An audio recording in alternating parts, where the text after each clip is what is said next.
the psycho-spirituality of Nile Valley culture.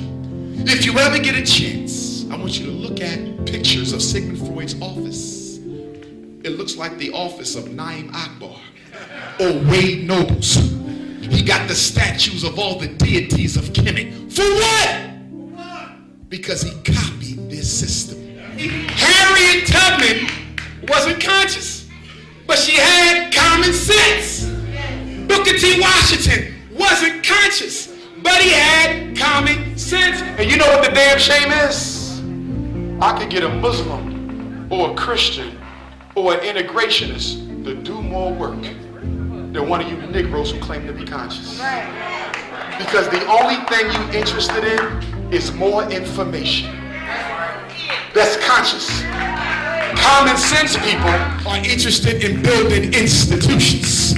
All this glory, Fred Hampton singing, don't do my lead. Bobby Seals, L. Hodge, religion, pass, you repeat.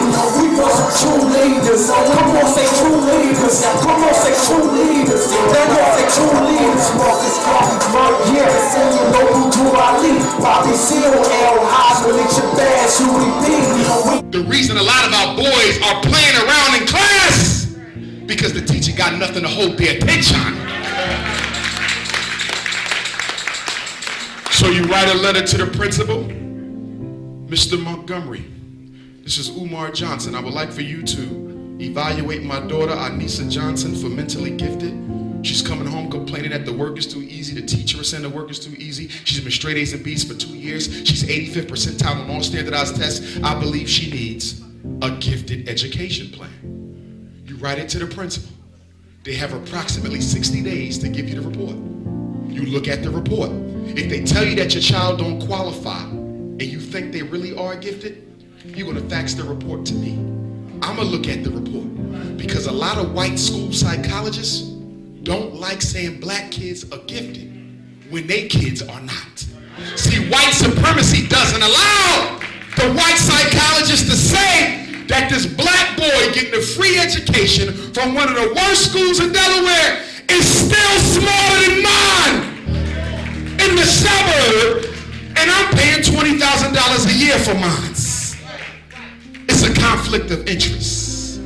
So you gotta fax Dr. Umar the report so I can look at it. And if we find that foul play was used in evaluating your child, the United States Department of Education gives you as parent the right to a second opinion at public expense.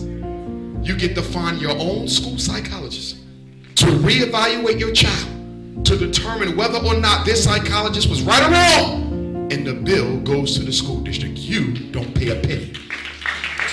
It's called independent educational evaluation. Remember those 3 words. It doesn't matter if you live in California, Texas, Chicago, Pennsylvania. Special ed is a national program. So what you learn today applies wherever you live, including the Caribbean. Because you know America still has colonies like St. Croix and St. Thomas and St. Kitts. And so they got special ed in the Caribbean too. They got ADHD in the Caribbean too. They got it in London, England when I was there. This war against black boys is not just American, it's a Pan-African phenomenon. And it's going to need a Pan-African approach to overcome it. Now listen to me carefully.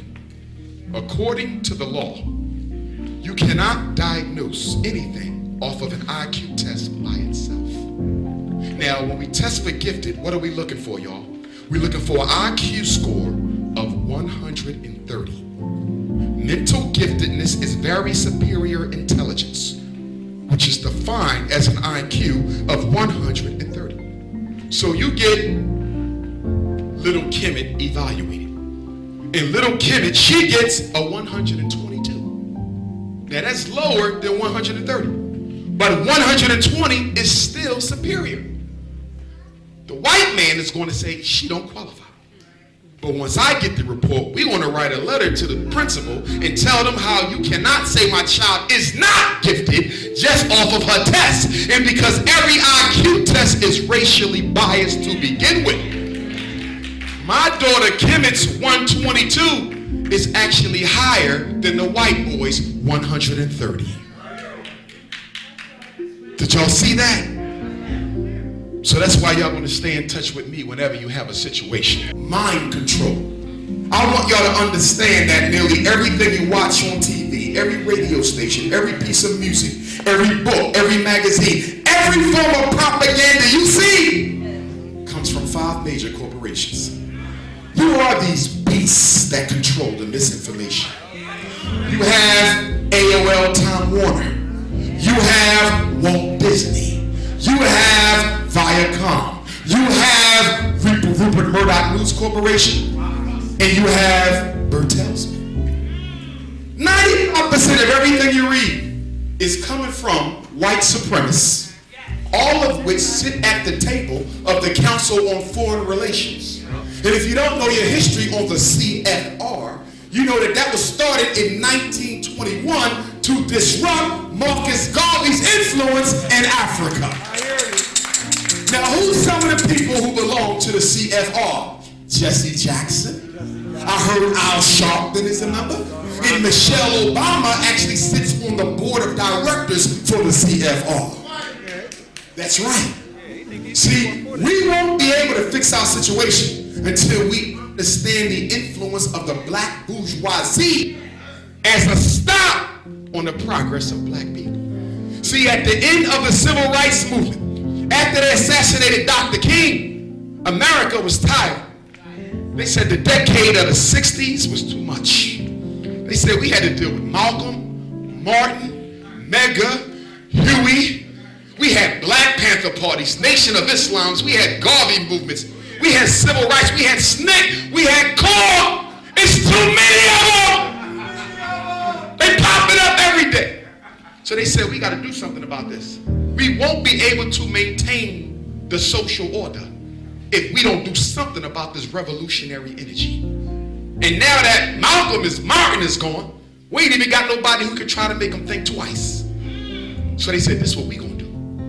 We can't use white people to control black people no more. That's played out. We gotta use black people to control black people. So what we gonna do is we gonna put some black people in high places. We're gonna put some in the state legislature in Delaware. We're going to put some in the church, and we're going to give them money to start their own church. We're going to make some mayors, some lieutenant governors, some governors. We're going to let some of them get rich through entertainment. We're going to let some of them become chief of police and chief of the fire department. Some of them going to be in charge of the teacher union. Some of them going to be in charge of the labor union. We don't want a whole bunch. Just enough to give the illusion of inclusion.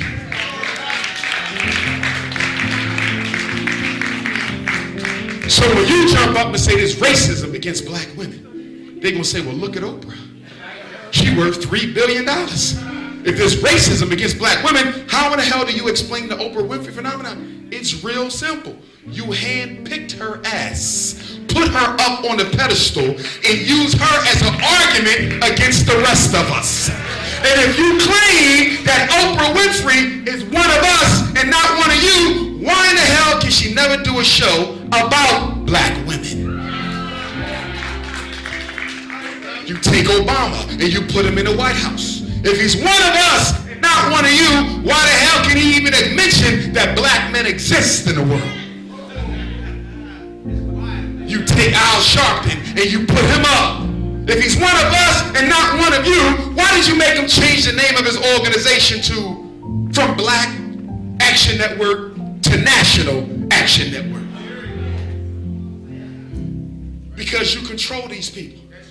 And black people who go to church, I'm not knocking your religion. Christianity is neutral. It's how you use it. Islam is neutral. It's how you use it. Being a Hebrew or Jehovah's Witness is neutral. It's how you use it. But I want you to know something. George W. Bush, the son, when he was in office, he completed a Machiavellian strategy on black people. And that was he found a loophole that allowed him, despite constitutional prevention that dictates a separation of church and state, he found a way to give money to the black church called the Faith-Based Initiative. The faith-based initiative. The faith-based initiative. The faith-based initiative. Which means your pastor is the new FBI.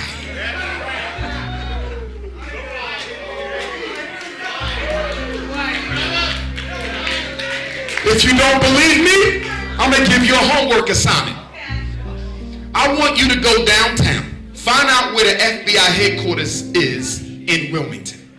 If the headquarters ain't in Wilmington, find out the next closest city in Delaware that has an FBI. Go in and ask them for a list of all of the members of its community advisory group. These are the people who advise the FBI on who they need to watch. They're the ones who say, you know, Sunday the 24th at 3 o'clock, they got that crazy ass Garveyite from Philadelphia coming down here. In fact, it's at least 5 of them sitting in here right now. Agents.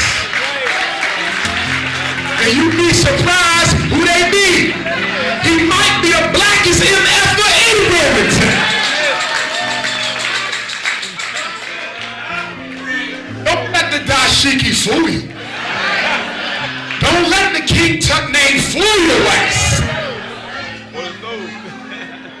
He might have took 20 trips to Africa, but his ass is sitting down there with the director of the local FBI. See, let me explain something to you. White folk know that if they want to infiltrate black people, they cannot do it with people who you would automatically be suspicious of. They're not going to send a pastor in here of a megachurch. You know not to trust his ass. They're not going to send a chief of police. They're not going to send a state rep. They're not going to send a black cop. They got to send somebody who has your total trust already. And do you know how they get him? They pull him to the side and say, your son got locked up last week for selling drugs. He looking at a mandatory 10. If you don't want your son to get hit with that 10, you want to report back to me everything that they doing at that Christiana Art Center and everything they doing at that House of Ram. You want to keep an eye on Brother Kedar and Sister Freedom. Abundance Child, you want to listen to every damn show she got. You're going to keep notes on everything in Wilmington. If there's a revolutionary event, your ass is there. We want to know who the movers are, who the shakers are, and most importantly, who the fakers are. Because the fakers are always important. You know who the faker is? The faker is the Negro who came to black consciousness because the white man wouldn't give him a seat at his table.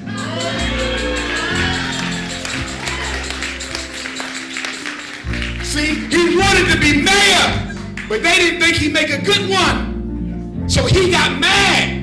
Not because white supremacy exists, but because he couldn't be a part of it.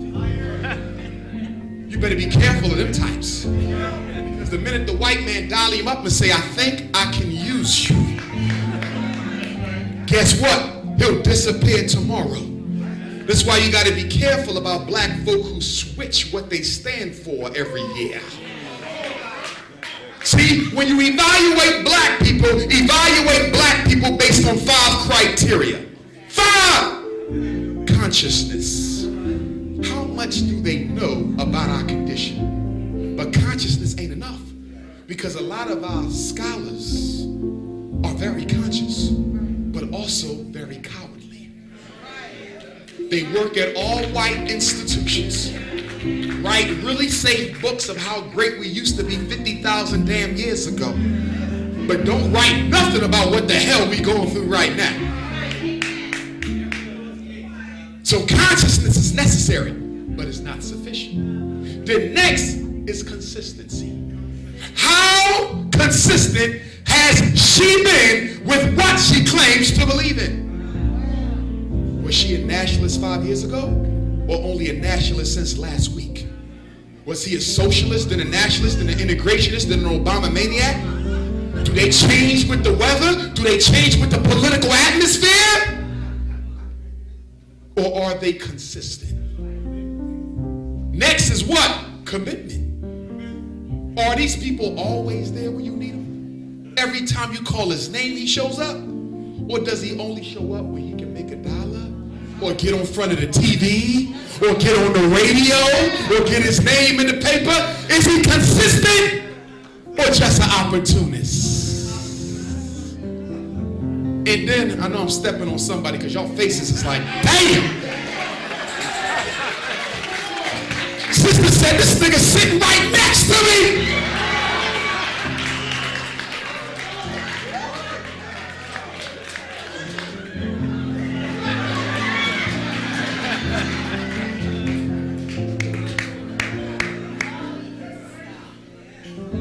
Number 4 is courage.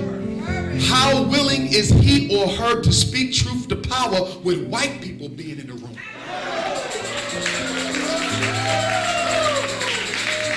It's easy to be black when everybody in the damn room black, but are you black at City Hall? Are you black in front of the police district? Are you black in front of the judge? Or are you black only when other black people here?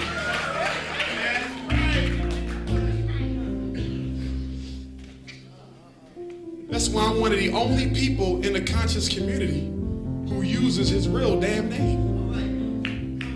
I'm Umar Johnson every damn way. And on YouTube, on Facebook, at the school district, downtown, in front of the judge, the damn cop, I ain't never no superhero. I'm always Umar Johnson. That don't mean that if you don't use your name, you fake. Don't get me wrong. Some people have a legitimate reason to hide their identity, but it needs to be hid for the right reasons. I didn't have a reason to hide mine because I ain't got nothing to hide. And the 5th criteria, brothers and sisters, is creativity. What the hell are you doing besides running your damn mouth and intellectually masturbating to change the conditions that affect black Delaware? I didn't say about the latest book your ass done read. I don't want to hear nothing about no damn DVD you done saw. I don't want to hear nothing about the lecture. What the hell have you done?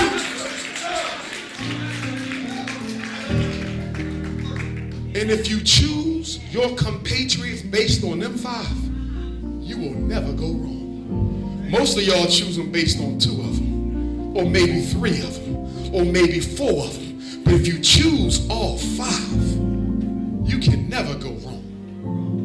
See, brothers and sisters, there's 5 families in the black bourgeoisie. In every city got a black bourgeoisie. Now this is my first time to Wilmington, but I know y'all got one because that's how white supremacy set it up. Just like the mafia got 5 families, the black bourgeoisie got 5 families. You got the megachurch bourgeoisie. What's their job, y'all? To make black people think all you got to do is pray and wait, and your problems will disappear.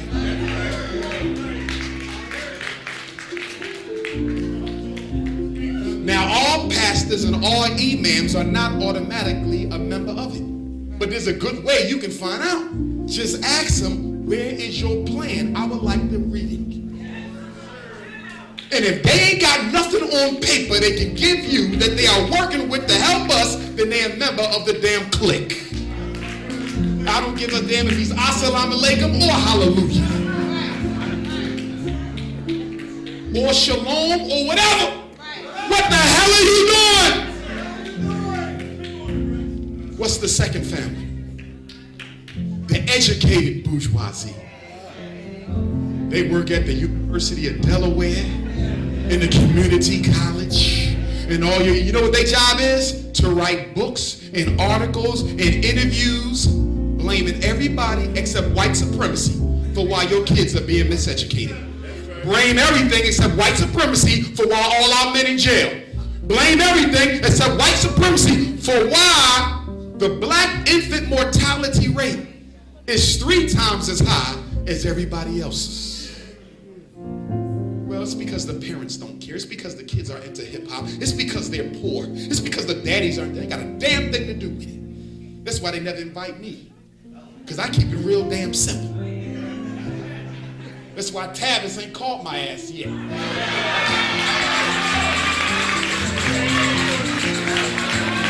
Negro came to Philadelphia and did a damn documentary on saving black boys. How the hell you gonna come to Philadelphia and don't talk to me about some damn black boys? Because I don't stick to the script. In fact, I go in there and play white. As soon as I get the damn microphone, I explode on their ass.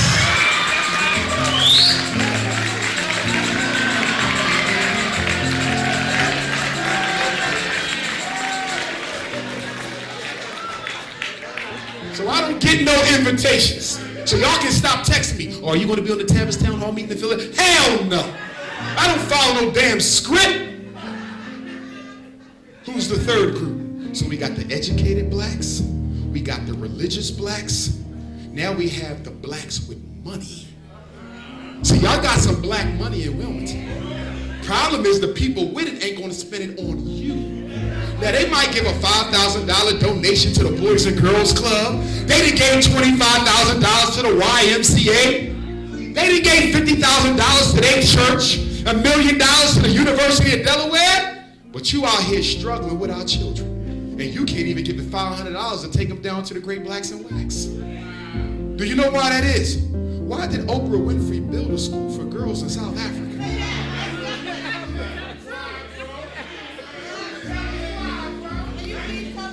But wouldn't build one in Chicago where your ass live. And they got the worst school district in the damn country. Why did Jay-Z go to East Africa and build a waterway and ain't do a damn thing for Brooklyn? Because rich black people are taught that if you use this money to help black people, we will destroy your ass. See, remember back in the 50s and the 60s, the athletes used to stand up for black people. Muhammad Ali would tell them to their face, I'm black and I'm brown. Brothers went to the Olympics and put a fist up. Jesse Owens on the news talking about racism. A white man said, we got to do something about this. Because we trying to exploit their athletic ability. But they using their prominence to pull their community for the ride. So somebody said, I got an idea. This is what we gonna do. 3 things. Number 1, we got to pay them more money so they can afford to move away from their people. That's the first thing we gonna do. Second thing we gonna do is in a contract, and if y'all don't believe me, do the research. I know some of these athletes. They tell them in the contract that it is automatically breached if you say or do anything that can even remotely be considered politically black. And then the third thing we're going to do is we're going to put them through an NBA orientation, and an NFL orientation, and an NBL orientation. And when they're done with the orientation, we're going to have a whole cadre of white women. That's right. That's what they do. And I'm being honest with y'all. And we want to match the white woman to his temperament. He like big butt, so we got to find a white girl with a big butt. Now that ain't gonna be easy, but we got to do it. And we gonna let Sally, you go there. He like skinny ones. Becky, you go there. He like ones that don't look black or white. He want them to look metropolitan. You go over there. And without the athlete even knowing that the agent played hookup for the league, he done got married to a crack.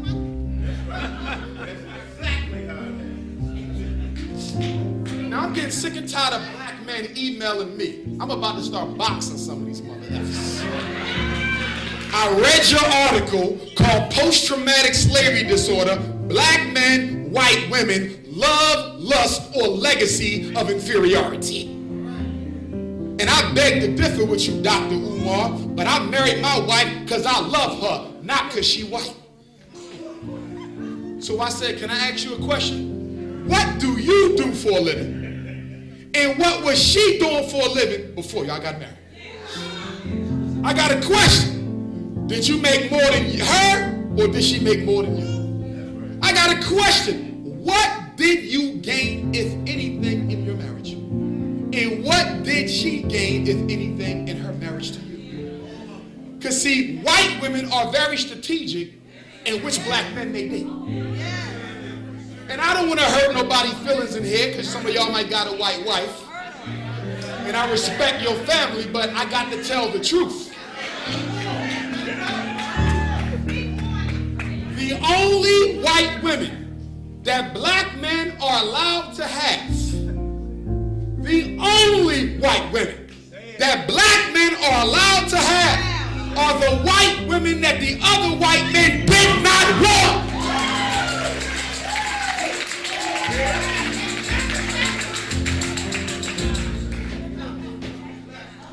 Call it leftovers, call it half-baked, call it the damn thrift store, whatever you want to call it.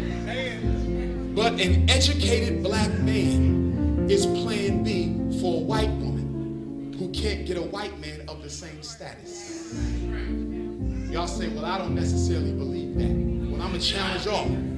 I got one question. Prove me wrong by doing one thing, and you got the whole America to shop. Show me a rich white woman married to a broke-ass black man. Show me one in Wilmington. I didn't say a broke white woman and a broke black man. I said a rich white woman and a broke black man. If love is blind, why can't we find one rich white woman who decided to bail a brother out of poverty? Why is it always the brothers bailing the white women out of poverty?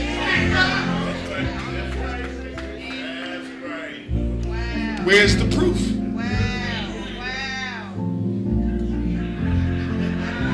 And then, sisters, I need y'all to do me a favor and stop feeling sorry for black men who go white. Because let me tell you what happens. They marry Becky when she's 22. But they're not thinking about what she's going to look like at 42. Because she ain't got your melanin. She ain't got your vitamin D. She ain't got your collagen. Her skin don't hold like yours. So by the time she drop 3 babies or turn 42, she barking like a chicken. Chin hanging. Oh, excuse me, that's your mother-in-law? No, that's my wife. God damn, I'm sorry, brother.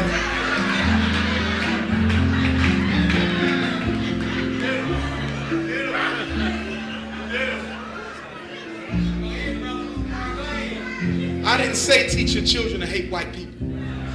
That's not who we are as a people. I can fight white supremacy and not hate him. I hate his system. I don't believe in teaching our babies to hate. But the reason I'm against interracial marriage is because of the damn children. See, I do therapy, y'all don't. You don't hear the stories about the little half black, half white girls who never met their grandmother because she told their mother, don't bring that nigga in my house. You don't hear them stories. You don't hear the stories about the half black, half white boys who never went fishing with his grandpa, but all his other grandsons go with him because he painted with the stain of the African. See, y'all said post-racial. That's a damn lie. I got a little black girl right now, beautiful, 14 years old, biracial girl. Never met her grandmother. Her grandmother is Irish. Her mother came to me and cried in therapy. The white woman cried in front of me, y'all. They said, my mother refuses to meet my daughter. She's 14 and said, I can never bring that black child in the house. It ain't about the damn white women, it's about them kids. You know how selfish it is to bring a baby in this world who's half enemy and half family? Half oppressor and half oppressed? Half victim and half victimizer? Half God and half devil?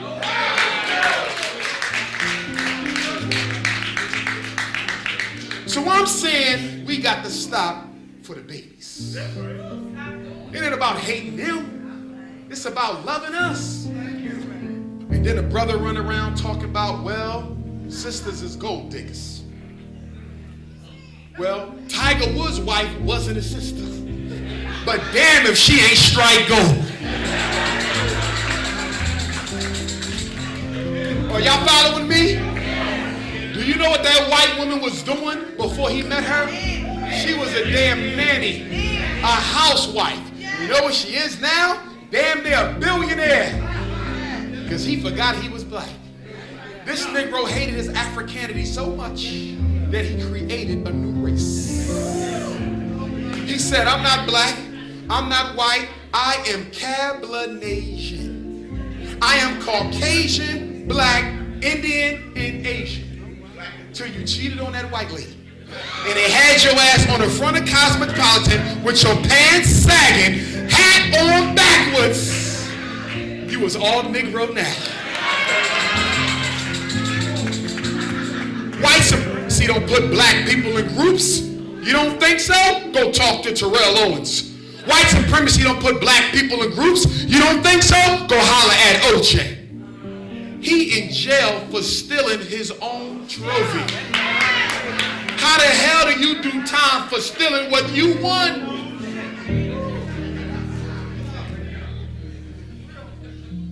He was innocent of the criminal trial, but guilty of the civil trial.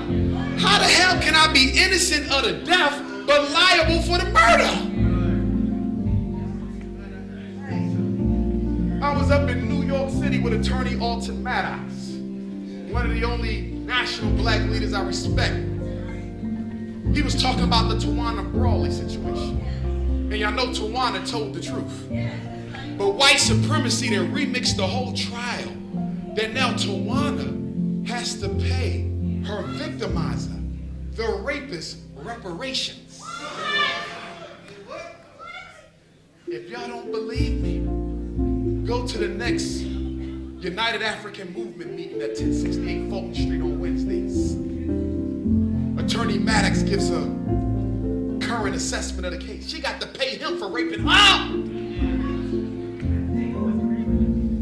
And I'm saying that because some of my brothers, and I love y'all, but y'all think we can use the law to get out of white supremacy.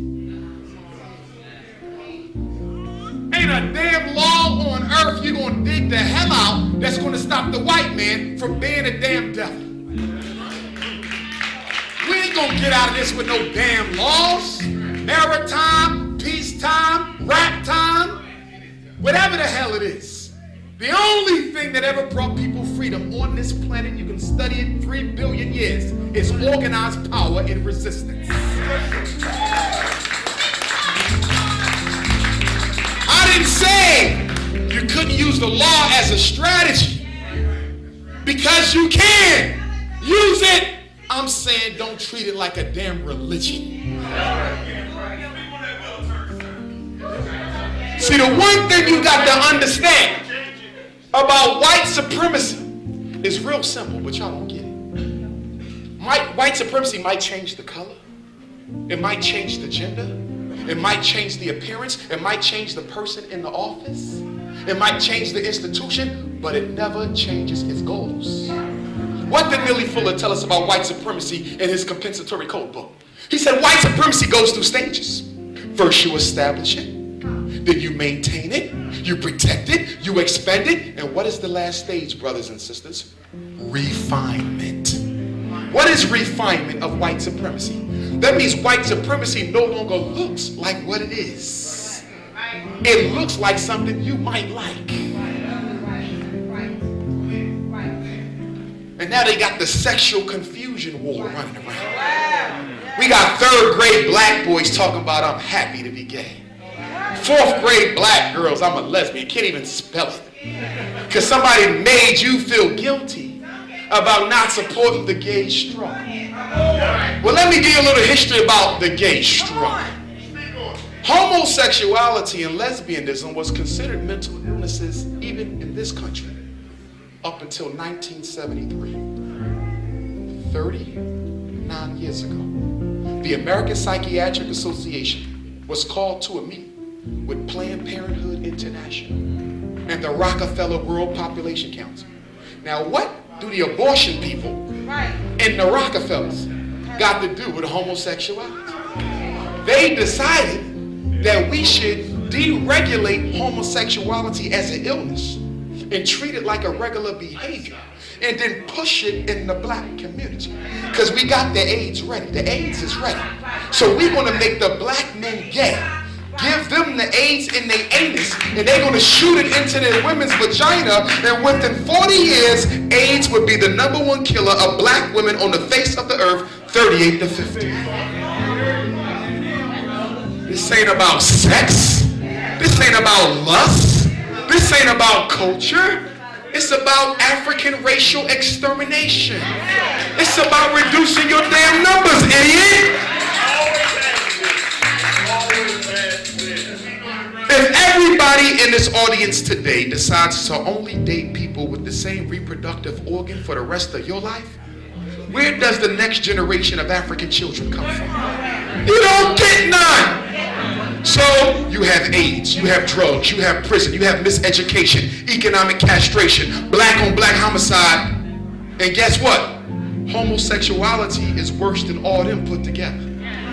You say, well, wait a minute, brother Umar, I don't agree with that. How the hell can homosexuality be worse than what's going on in Chicago? 7 bodies a day. I said it's real simple.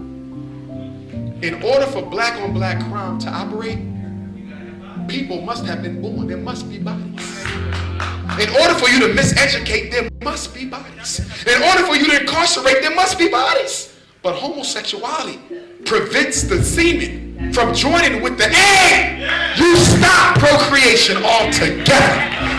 It is worse than the rest of them put together. In black women, you know lesbian black women got one of the highest herpes rates in the country. Black men, homosexual, one of the highest HIV rates in the country. The anus is a direct route to the bloodstream. That's why when you take the baby to the doctors tend to give some of them the immunizations in the rectum, because it goes straight to the bloodstream. So if you got a man sodomizing another man, that energy goes straight to the bloodstream. You talk about death on contact. And that's why we against homosexuality. Intelligence testing, as I told you in Hidden Colors, was an invention of Nazi Germany. William Stern invented the IQ concept for Adolf Hitler to justify the extermination of European Jews and Africans. Because some of y'all don't know, but it was 50,000 of us who burned with them. Oh, y'all didn't know? You better get the book, Hitler's Black Victims. Yes, it was. They cut off penises, took out testicles, cut off clitorises of black women. This is all in Nazi documentation. Because blacks was all over the world. The Moorish brothers will tell you that. We was everywhere. And they used us on the experiments with the whites. And what bothers me is when they open up these Holocaust museums, you don't see a single picture of a black person who died with them. But guess who liberated the Jews from the worst internment camps? It was the black soldiers of World War II called the Liberators. If it wasn't for us, they would have never even survived it. But do you see them in the Holocaust Museum? Hell to the no. What does that teach you? Even when they mourn, they still have enough consciousness to be racist. And what you fail to realize is that Europeans are irrecoverably racist, irreparably racist. They cannot change it. It is who they are. It is a part of the culture. It is in their DNA. And black people want to keep asking me, what about the good white people?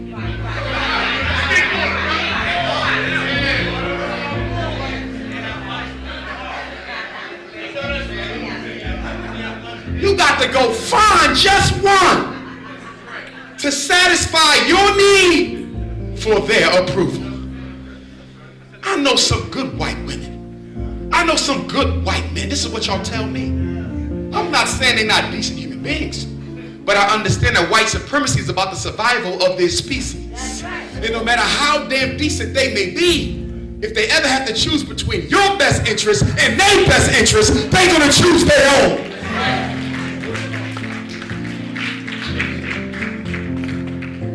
Shouldn't we help negate struggle? Where the hell was the homosexuals when we was getting dog sicked on us? Where in the hell was the lesbians when they had water hoses put on them? Where the hell was all these people of color when we was fighting for the civil rights bill? And soon when it got passed in 1964, everybody came out the damn woodwork. Hispanics, Mexicans, Arabs, East Indians, white women, gay people, and took the stuff that our ancestors died for. Because you too damn embarrassed to fight for being just black. I want you to understand something, that the only way we're going to overcome our situation is if we all in here at once become unapologetically African. Until you are unapologetically African, you can't do God's work. And this is God's work. This is holier than the damn church, more sanctified than the masjid. There ain't no damn temple doing anything that can be considered more spiritual than restoring God's first people to their ancient glory.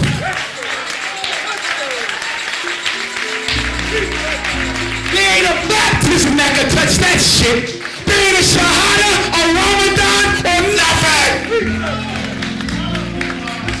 that compares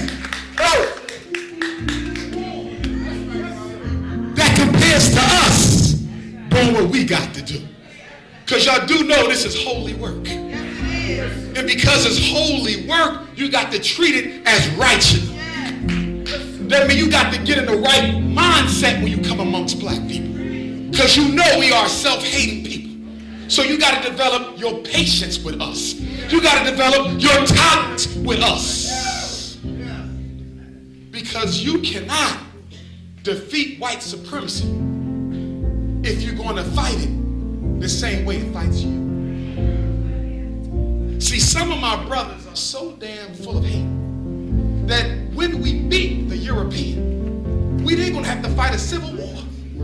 Because some of y'all so full of anger, you can't stop fighting even after the victory. Are y'all following me? We can defeat the white man tomorrow, but now you need more enemies. And black people love to have enemies. Especially black women, my God. Y'all walk into a room, you don't even know the sister. I don't like her. Do you know her name? Does she live on your block? Does she date your ex? No. It's just something about her I don't like. I'm just not feeling it. Is it possible that you don't like her because she looks better than you? Or better yet, is it possible you don't like her because she looks just like you? Is it possible she's just a mirror reflection reminding you that your ass is black for life and there's nothing you can do about it?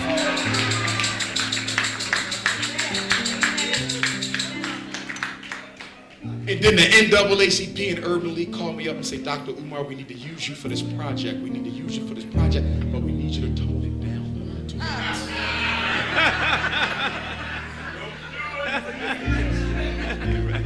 I mean, my God, we do have white membership. I mean, they struggle with us. They've been there from the beginning. I mean, damn, we was founded by white people.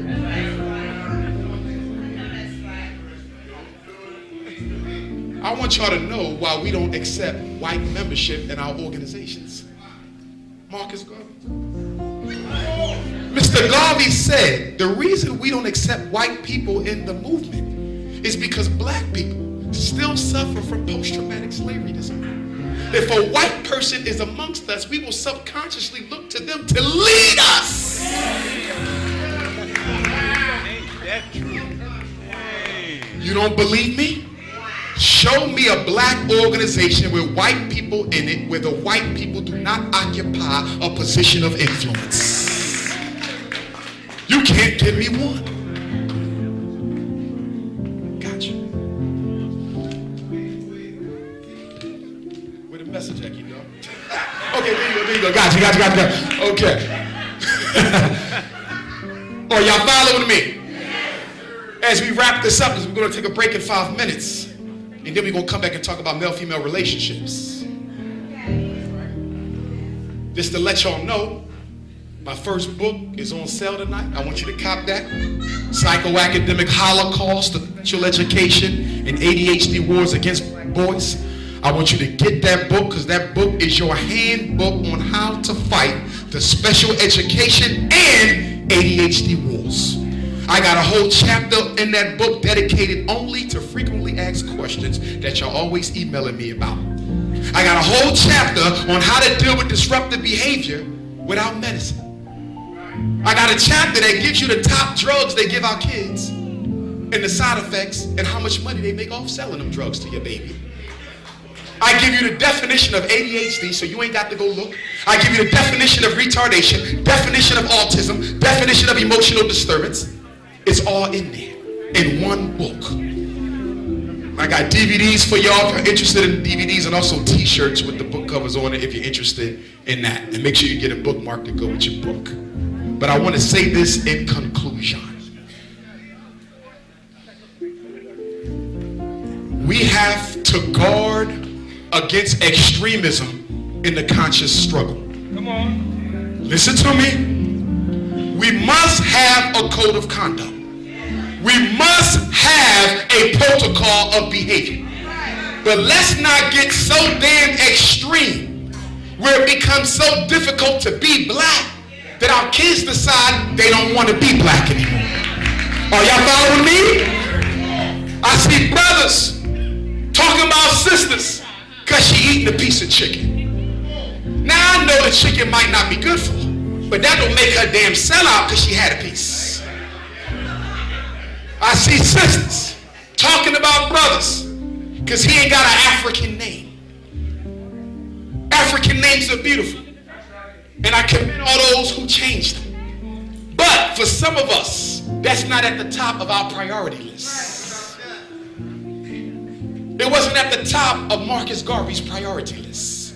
It wasn't at the top of Amos Wilson's priority list. It wasn't at the top of Dr. John Henry Clark's priority list. Nothing wrong with doing it. I want y'all to understand me. It's beautiful. But understand that some of us got other things we need to do first. Guard against the extremism. We must be careful not to turn the conscious community into a church. Because some of us are more churchical than the Jehovah's Witnesses. Some of us are more churchical than the Seventh-day Adventists. Some of us think we got the right to decide who is and who ain't conscious based on our personal opinions. Which is why I always say what, brothers and sisters? If I got to choose between organizing with conscious people and organizing with black people who ain't conscious but got some common sense, bring me the common sense people. See, Harriet Tubman wasn't conscious, but she had common sense. Booker T. Washington wasn't conscious, but he had common sense. And you know what the damn shame is? I could get a Muslim or a Christian or an integrationist to do more work than one of you Negroes who claim to be conscious. Because the only thing you're interested in is more information. That's conscious. Common sense people are interested in building institutions. So you fail to realize that the information is not power. Stay with me. Information ain't power. Knowledge ain't power. Information and knowledge gives you the keys to power. But power is in control of the institutions. I'll leave you with this quote as we break. His Excellency, the Honorable Marcus Messiah Garvey said, after he was asked, are you a Jamaican or are you an African? Are you a Jamaican or are you an African? Are you a Jamaican or are you an African? And in response, His Excellency Messiah said, I would never, ever, ever, give up a continent for an island. Ashe.